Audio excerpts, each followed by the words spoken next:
ஆஷாதி ஏகாதசி பண்டிகையை முன்னிட்டு பந்தர்பூருக்கு செல்லும் பக்தர்களுக்கு சுங்க தள்ளுபடி அரசு அறிவிப்பு. மகாராஷ்டிரா அரசு ஆஷாதி ஏகாதசி பண்டிகையை முன்னிட்டு பந்தர்பூருக்கு செல்லும் வர்காரிகளுக்கு முக்கிய சலுகைகளை அறிவித்துள்ளது. கடந்த ஆண்டை போலவே இந்த ஆண்டும் பக்தர்கள் செல்லும் வாகனங்களுக்கு சுங்க கட்டண தள்ளுபடி வழங்கப்பட்டுள்ளது. இந்த சலுகை ஜூன் 18 முதல் ஜூலை 10 வரை நடைமுறையில் இருக்கும். பந்தர்பூருக்கு செல்லும் முக்கிய 10 பாதைகளில் பயணிக்கும் பக்தர்களின் வாகனங்களுக்கு மட்டுமே பொருந்தும்.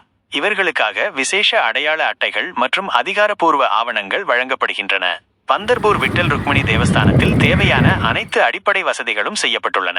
வர்காரிகளுக்கான தங்குமிடம், சாப்பாடு, சுகாதார கழிப்பறைகள் உள்ளிட்டவை மேம்படுத்தப்பட்டுள்ளன.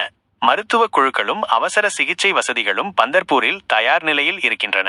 மகாராஷ்டிரா மாநிலம் முழுவதும் இருந்து பந்தர்பூருக்கு செல்லும் பக்தர்களுக்காக MSRTC சார்பில் சிறப்பு பேருந்துகள் இயக்கப்படுகின்றன. வர்காரிகள் பெரும்பாலும் நடைபயணமாக புனித நகரை நோக்கிச் செல்லும் நிலையில் வயதானோர் மற்றும் உடல் நலக்குறைவுள்ளோருக்காக இந்த பேருந்துகள் பயன்படுகின்றன. நாசிக், புனே, சோலாப்பூர், சத்தாரா, நாக்பூர் போன்ற இடங்களிலிருந்து ஆயிரக்கணக்கானவர்கள் நடைபயணமாக பந்தர்பூரை நோக்கிச் செல்கின்றனர். மலாடு மேற்கு மட் ஜெட்டி பகுதியிலிருந்து பக்தர்கள் பாத யாத்திரையை தொடங்கியுள்ளனர்.